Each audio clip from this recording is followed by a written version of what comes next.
ای ماه خیر و مغفرت از خالق آمرزگار. الحمد لله الذي هدانا لهذا وما كنا لنهتدي لولا أن هدانا الله، والصلاة والسلام على رسوله محمد وعلى آله وأصحابه ومن والاه. قال الله تبارك وتعالى في القرآن العظيم: فأعوذ بالله من الشيطان الرجيم. يا أيها المزمل قم الليل إلا قليلا. صدق الله العظيم. قال النبي صلى الله عليه وسلم: من قام رمضان إيمانا واحتسابا غفر له ما تقدم من ذنبه، أو كما قال صدق النبي الكريم صلى الله عليه وسلم. خدمت همه صائمین ماه مبارک رمضان و قائمین و شب زنده‌داران ماه مبارک رمضان، السلام علیکم و رحمت الله تعالی و برکاته. بحث ما پیرامون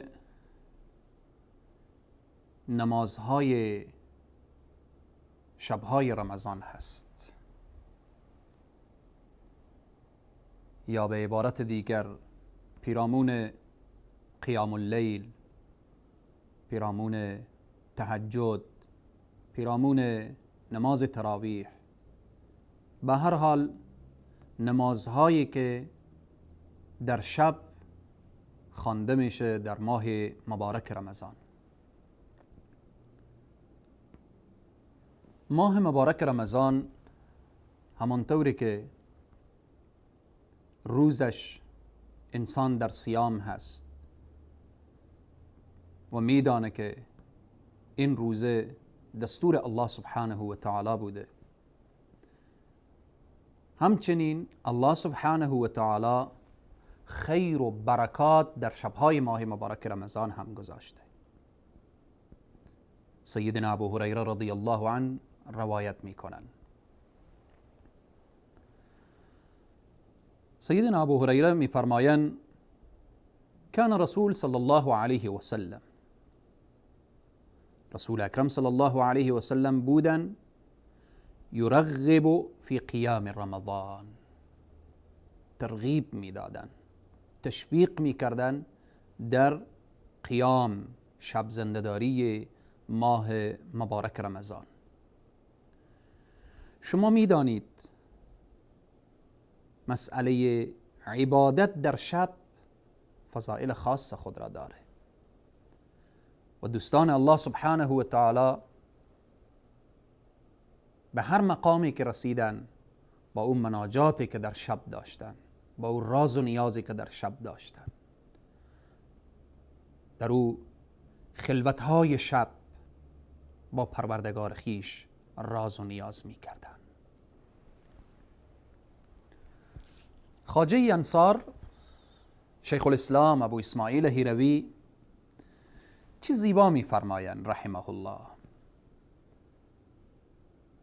می گویند: شب خیز که عاشقان به شب راز کنند،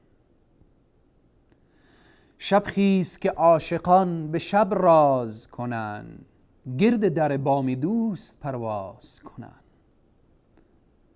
هر جا که دری بود به شب بربندند. همه درها بسته میشه، هر کس خانه خود میره و درها را میبنده، همه درها بسته میشه الا در عاشقان که شب باز کنند. سبحان الله، چقدر زیبا. همیشه شب فضائل خود را داره، خصوصا شبهای زیبای ماه مبارک رمضان. پیامبر اکرم صلی الله علیه و سلم می فرمایند: من قام رمضان، کسی که قیام داشته باشه، شب زنده‌داری داشته باشه در ماه مبارک رمضان،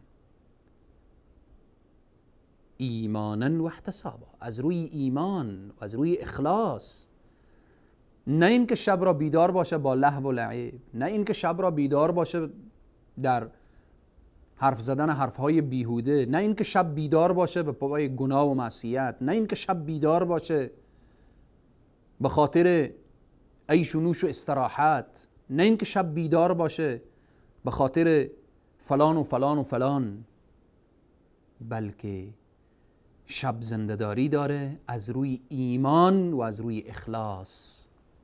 نتیجهش چیست؟ غفر له ما تقدم من ذنبه. الله اکبر. الله گناهان ما قبلش را می آمرزه. او گناهانی که قبلا انجام داده در شبهای گذشته، در روزهای گذشته، الله سبحانه و تعالی به برکت این شب رمضان و این شب زنده‌داری و این طاعت و عبادات، الله سبحانه و تعالی گناهانش را میبخشه.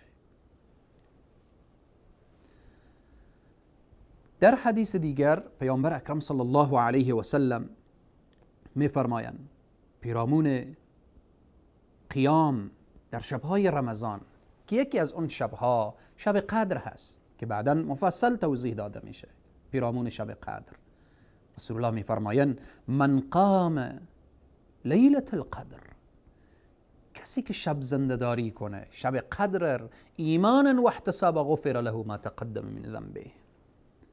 و این هم در شب ماه مبارک رمضان شب قدر نهفته است. پس بناءً در این شبها نماز تراویح، نماز تهجد، نمازهای نافله، نمازهای قضایی، به هر حال این شبها را به عبادت سپری کن. ماه مبارک رمضان ماه عبادت هست، نه ماه اختلاف. متاسفانه که بعضی انسانهایی که از لحاظ علم محروم هستند، جهل دامنگیر اونهاست، در داخل مسجد خانه خدا رمضان ماه وحدت هست، رمضان ماه انسجام هست، رمضان ماه محبت و دلجویی هست، شروع میکنن به اختلاف. تراویح را یکی میگه 8 رکعت بخوان، یکی میگه 20 رکعت بخوان، یکی میگه 11 رکعت بخوان. تراویح از سلف صالح ثابت شده، از پیامبر اکرم صلی الله علیه و سلم، از سیدنا عمر، از صحابه و از تابعین، از بزرگان دین. اما در قسمت رکعات جای بحث و اختلاف نیست.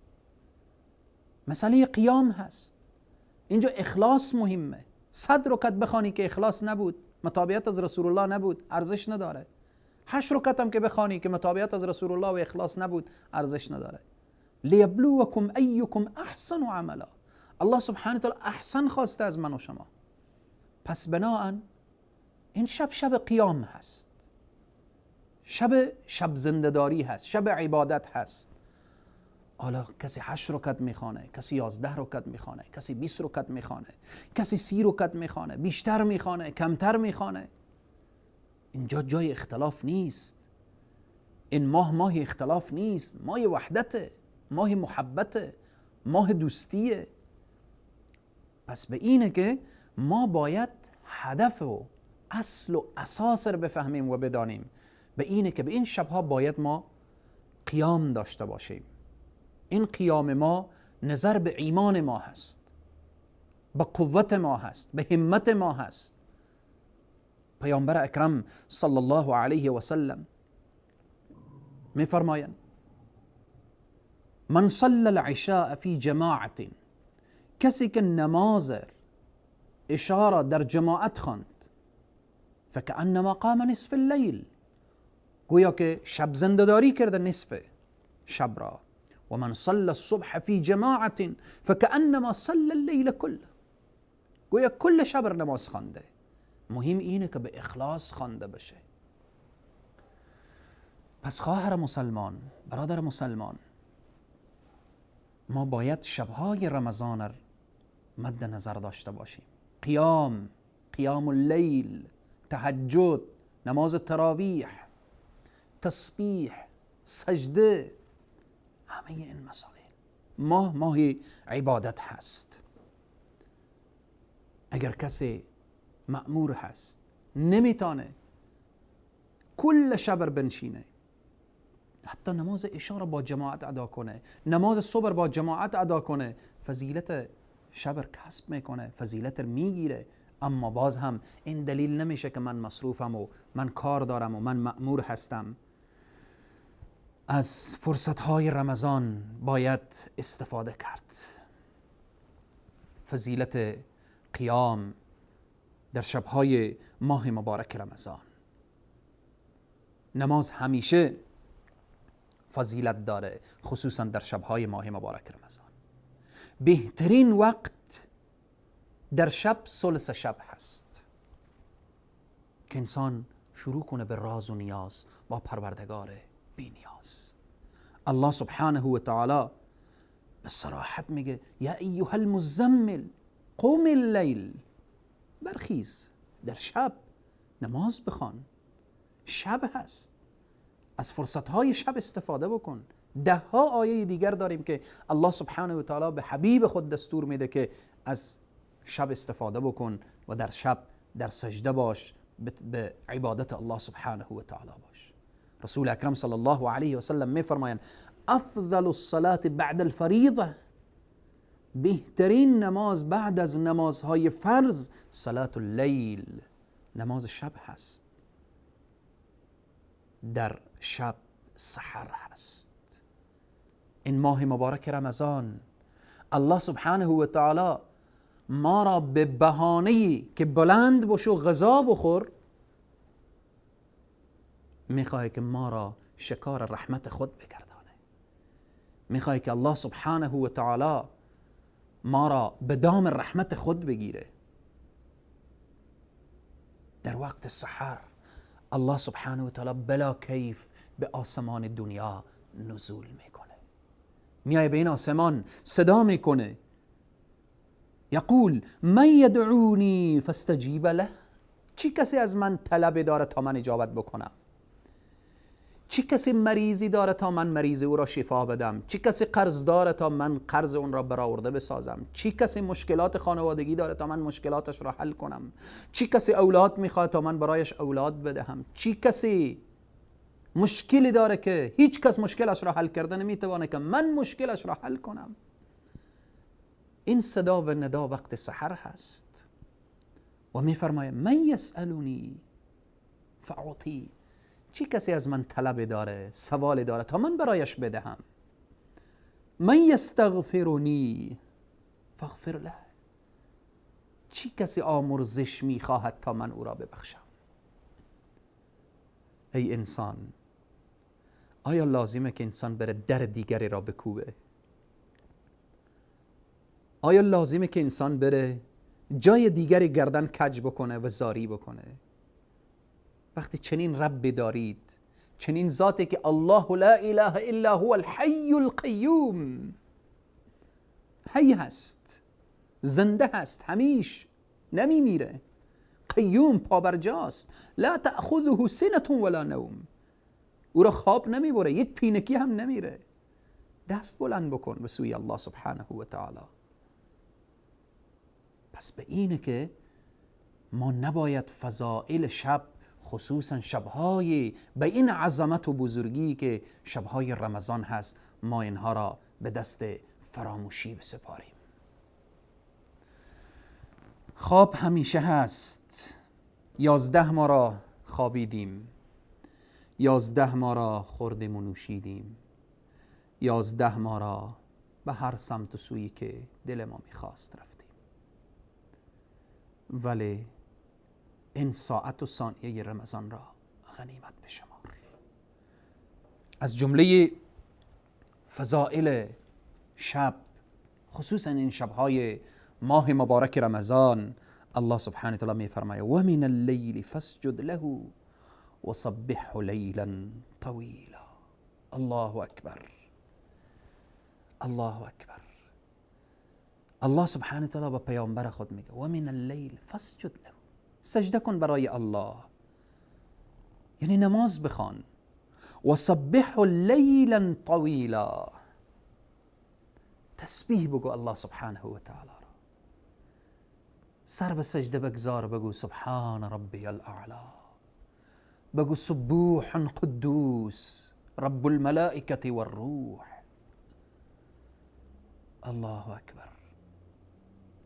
این نعمت عظیم و بزرگ، شبهای مبارک، لحظات مبارک، فرصتهای مبارک، حرکت بکن تا اینکه انسان مبارکی بشی.